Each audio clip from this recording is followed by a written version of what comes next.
All right, everybody. Antique Motorcycle Revival. We are here on the pan.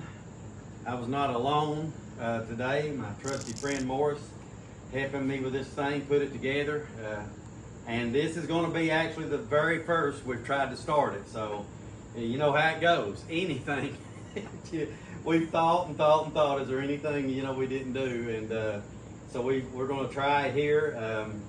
I got different tanks on it, did a match job on the paint, and I've got a different kind of a shutoff valve on them underneath it.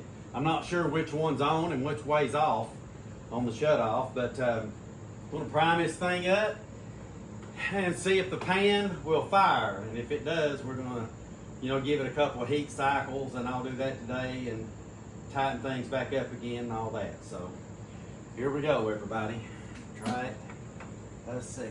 Its choke is on. Retard. Fuel is on. Let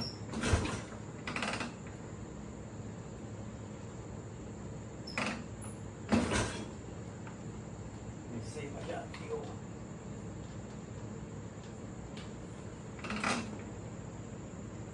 Yeah, I got some.